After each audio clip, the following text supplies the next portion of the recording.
All right. One word image, which we're not going to have an image, but that's okay. All right, so I'm going to practice what I learned last week or the week before, I can't remember. All my weeks are bleeding together now. About how to introduce a one-word image. So we'll see how I do.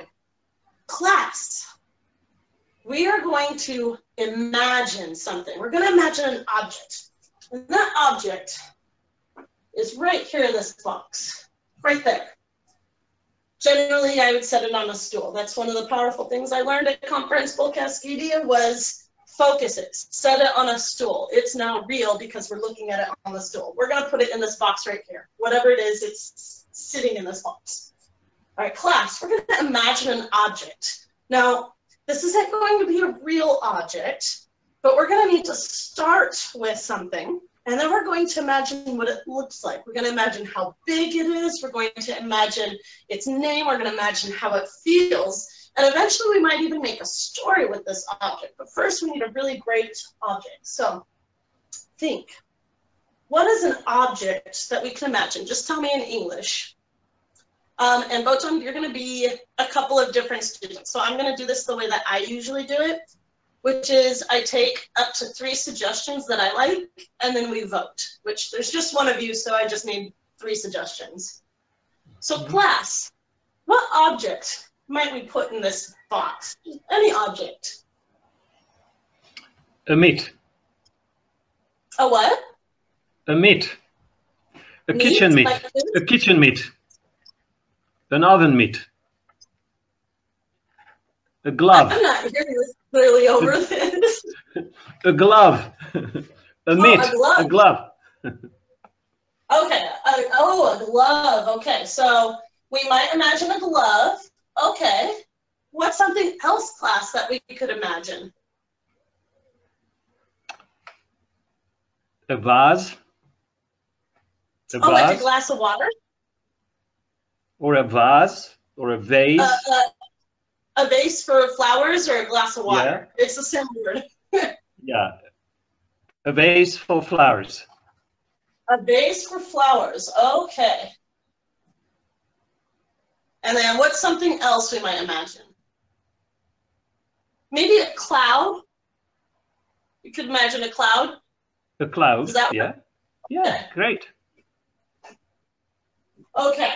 So this is where, after taking a couple of hands, I write these 3 things on the board, and then we vote. I vote. So I would say, sorry? Yeah, I vote for the cloud. You vote for the cloud. Okay. So whenever I do it with my class, I do it really quickly. I say, okay, class, a glove or a vase? And they raise their hand. Glove, vase. If it's about even, I just choose. So we'll say, we like the glove better, and then I say glove or cloud, and we vote cloud. Okay, un nube. Un nube. Nube. Okay, clase. I, say show me, I, un nube. Nube. I, un nube, clase. Oh, es muy interesante. Hay un nube. Clase, ¿es el nube grande o pequeño? ¿Es grande o pequeño? Pequeño. Es pequeño. Pequeño.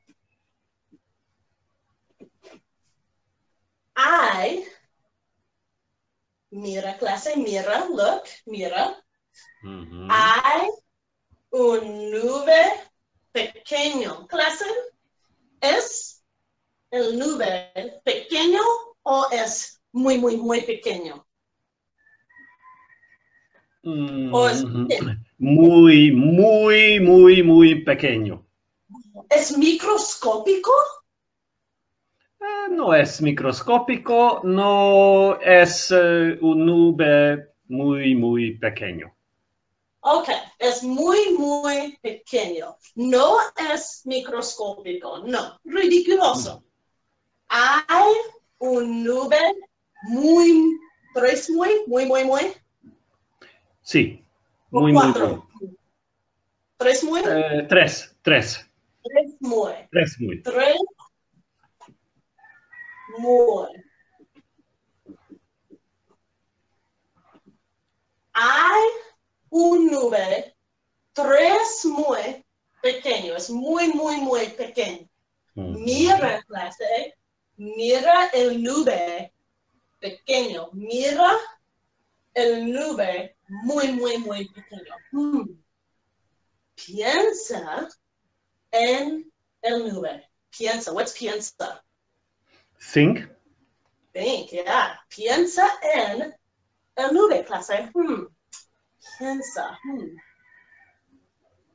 ¿De qué color? ¿De qué color es el nube? El nube es blanco, es verde, es negro, es ¿qué color? Es rosado o morado, marrón. ¿De qué color es el nube? ¿Clase? Morado. Es morado. ¿Morado? ¿Sí? Es Sí. Morado. morado. And usually I would have all my colors up here that I could point to. Es morado. Clase, es el nube un color o dos colores. ¿Hay un color o dos colores? Tres colores. ¿Hay tres colores?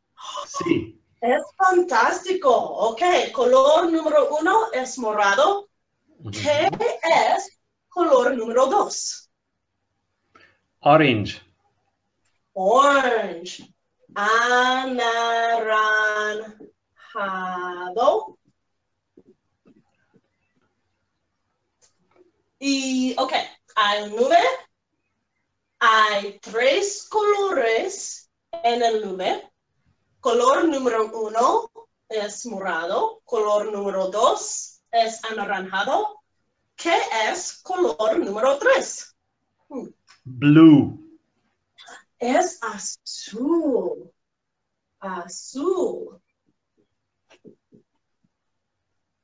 Hay un nube pequeño. El nube pequeño es morado, anaranjado y azul. Sí. El nube tiene, o hay manchas o hay rayas. Manchas de morado, anaranjado y azul o rayas. Manchas. What does that mean? Hay manchas. El color dominante es morado. Dominante. Sí. Ok, muy bien. El color dominante es morado y hay manchas anaranjadas y azules. Clase. ¿Es un nube normal, sí o no? No. No es normal. Es especial. Es muy especial. Y clase, al nube que le gusta. Al nube le gusta lluvia, le gusta el sol, sunshine, le gusta bebés. Al nube que le gusta. Ghosts. Ghosts. Ghosts. Fantasmas. Fantasmas. ¿Sí? Oh. A Nube le gustan fantasmas. Clase. Es interesante. Y clase, ¿cómo está el Nube? ¿Está contento? ¿Está triste? ¿Está enojado? ¿Inglés o español? No está contento, está triste. Oh, el Nube está triste. Oh, ¡qué terrible! Triste. El Nube está triste, clase. Oh, qué triste. Sí. Clase, ¿cómo se llama el Nube? ¿Se llama Cloud? ¿Se llama Fluffy? ¿Cómo se llama el Nube? Se llama Feliz. Se llama Feliz. Sí. Feliz. Muy bien. ¿Feliz? ¿Se llama Feliz? Sí. Ok. Es un chiste. It's a joke. Está triste, pero se llama Feliz. Interesante. Ok, clase. Escucha. Listen. Hay un nube. El nube se llama Feliz.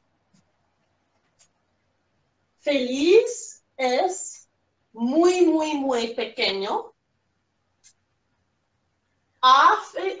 Feliz es morado con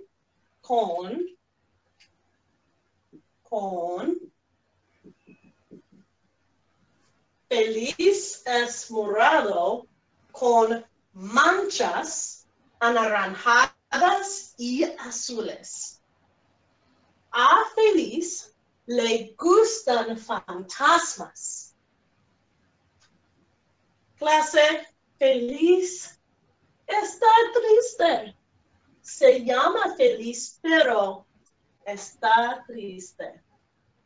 Ok, acciones. Hay un nube.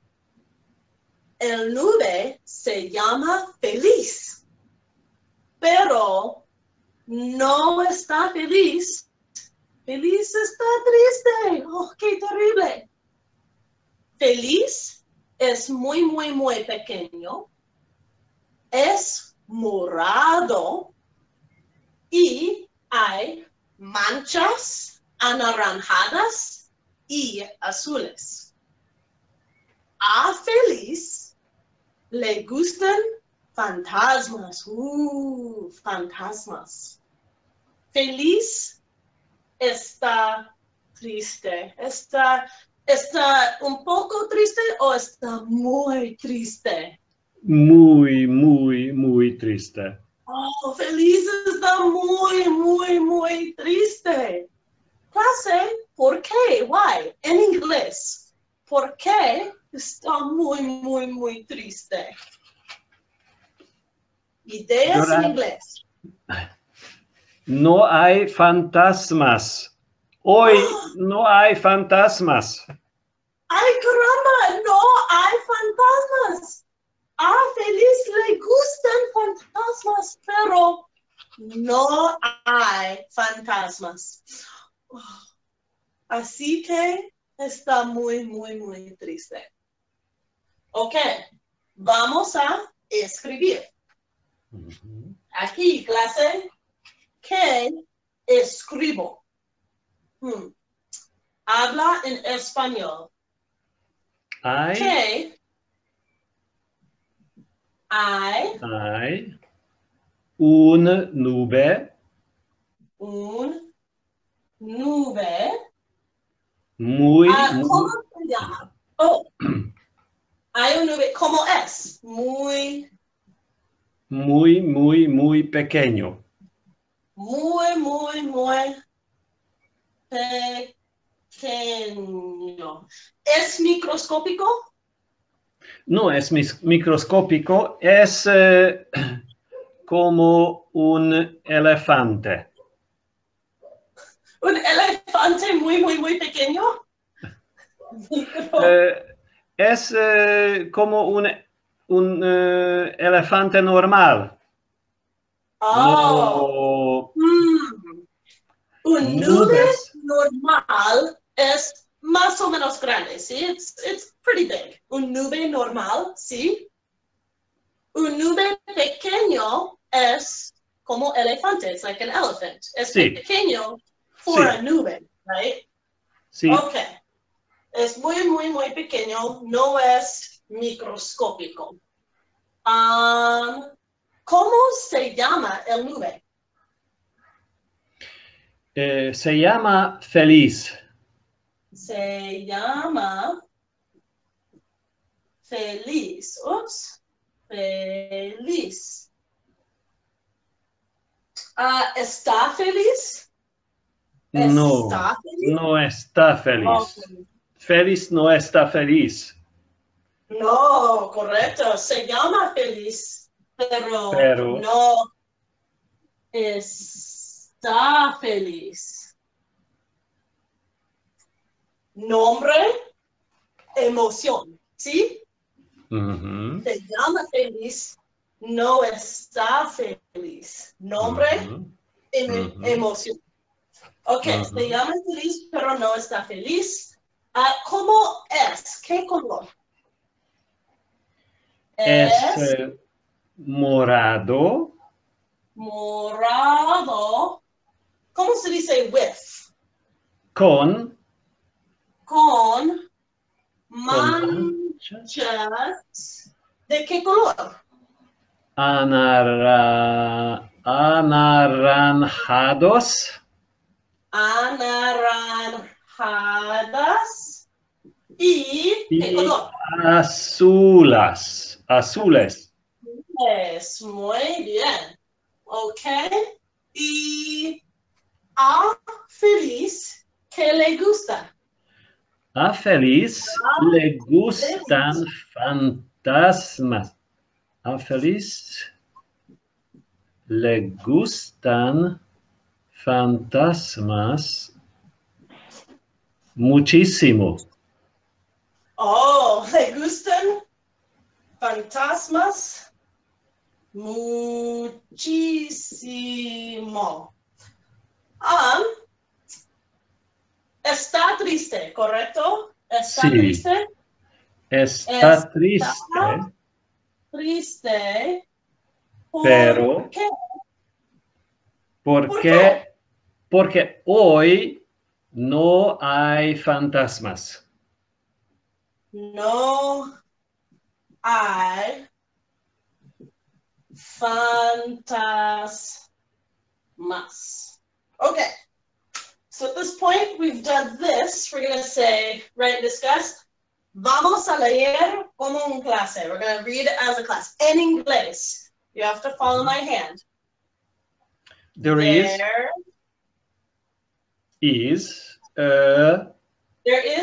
a cloud. Very small cloud. Good job. There is a very, very small cloud. The reason I do it that way is, first, it's more aligned with English, but it also makes students pay attention, and they can't go ahead of me. And I might switch it up the other way. If students start predicting, I might say there is a cloud, small, very, very, very. You still get the thought, but it also keeps kids on their toes so they don't race ahead of you. Okay. S. He is not microscopic. He is named Feliz. He's named Happy, but but he is not happy. Good job. He is purple with spots, blue and orange. Good job. So it wouldn't change the meaning for my students if I did that backwards, but it does keep them on their toes because they can't jump up here. They have to stay with me because they don't know where I'm going to point. I would not go outside of a sentence, but as long as it makes sense with the thought in the sentence, I can switch it all over.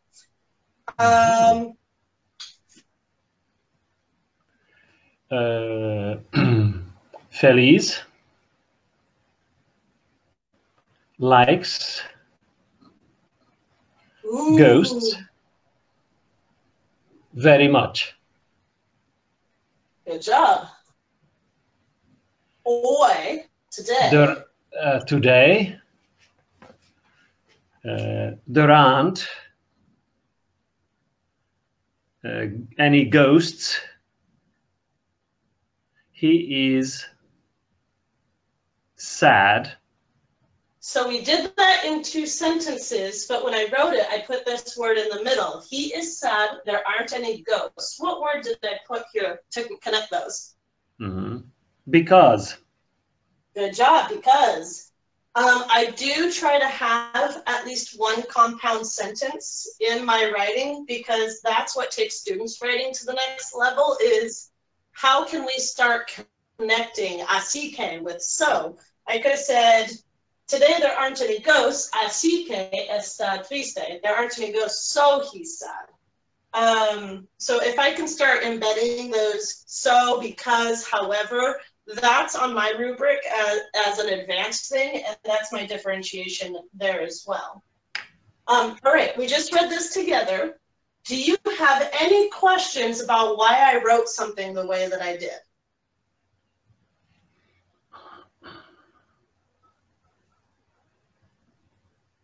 And if you don't, as a student, that would be fun. No, it's great. All right, so we're going to pretend you're a 4%er, and you ask me why I stuck an N right there. And this is where I would come back and I would say, well, over here, this says is pleasing, right? And if you use one thing, a ghost is pleasing, right? But what if I say ghosts are pleasing? And then we have a new word now. We wouldn't say ghost is pleasing. Yeah, so over here, we have this, and an N means they. So now instead of saying ghost is pleasing to him, we have ghost, they are pleasing to him. And that's why I wrote it that way. And you say, why did you write an accent right there? With the rules of spelling in Spanish, if I didn't have an accent here, it would say muchísimo, and that sounds wrong in Spanish. It matters. So in this, muchísimo, it tells you how to stress it. Trying to think that's the same thing, microscopico. If I didn't write that, it would be microscopico, which sounds really strange to somebody who speaks Spanish. And if you can't hear the difference, that's fine. Just over time, you might hear it. But, so it means that by default, you have the stress on the penultimate syllable. If it ends in a vowel, yes. And so microscopico ends in a vowel, so by default, it would be right here. By default, it's either on one of these two, either the second to last or the last one. And whatever the last letter is tells you where the stress would be. And if it's anywhere else, you have to connect it. So you can see why for most kids, that would go, whew, I didn't even know that till I was a senior in college. But they might ask. Bueno, ay, muchísimo. I'm trying to see if there's anything else. I think that was the main thing because they're looking. Oh, the other thing. Why did you say oranges and blues?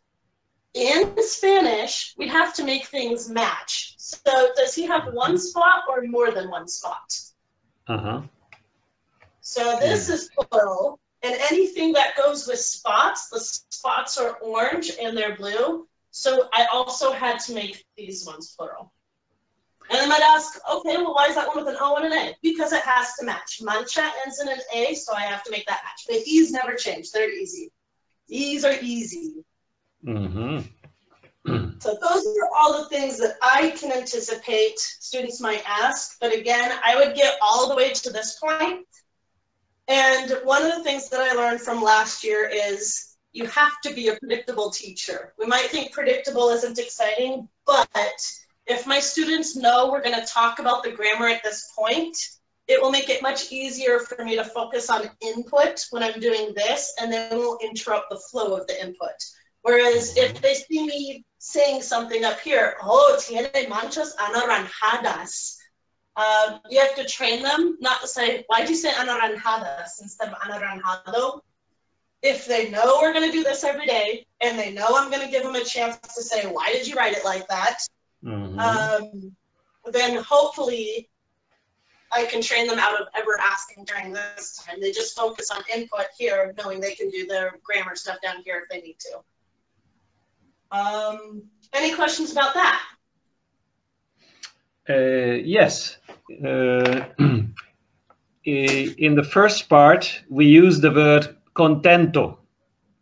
And yes. Now that he happens to be called Feliz, yeah, my question is, feliz and contento both can be used as contento, as feliz, and está contento, está feliz? So the difference between those two is, are we describing feliz as a generally happy person? Right now we said he's sad, and we used está because this is conditional on this event. If we said es triste, that means he's generally a sad cloud. That's in his character. He's pretty much always sad. But está triste tells us it's a temporary thing. Yeah, that's clear. Yeah, so that's clear. It's just my question is about collocations. So do both contento and feliz, both synonyms, collocate with es and esta alike? You would normally hear them with está. Both of them. Yeah, so feliz and contento, they're just different degrees. Contento is like, you're going through the day, you're not super happy, but you're really good. You're content. I'm satisfied with life. Okay. You're happy. So there's not anything maybe in particular that you're super excited about, whereas feliz, like Feliz Navidad, Feliz Cumpleaños, that's more of the, oh, I'm bursting with joy, happiness. Yeah. Okay, so okay. For me, feliz has like excitement with it. It's happy, excited, whereas contento is more of just, yep, I'm normal. Calm and content.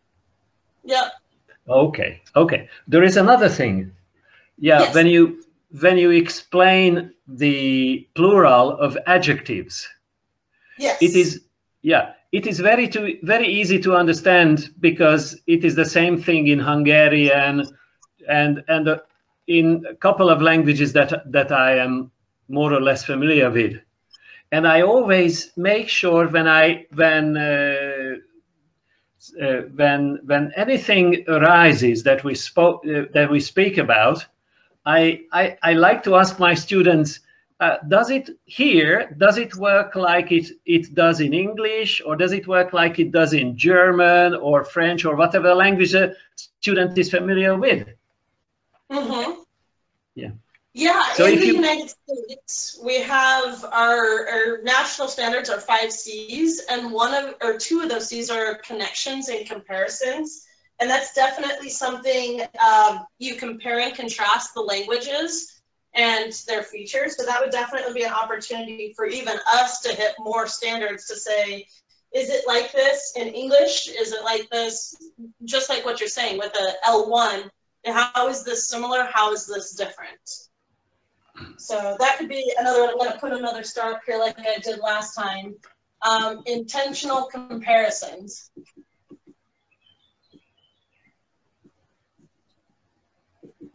I think I made a couple of those. What I said, like when I gave this comparison, this is really hard for you to just pick up because it doesn't exist in English. But I think, yes, we could be definitely more intentional too about learning more about our own language. Is this how it works?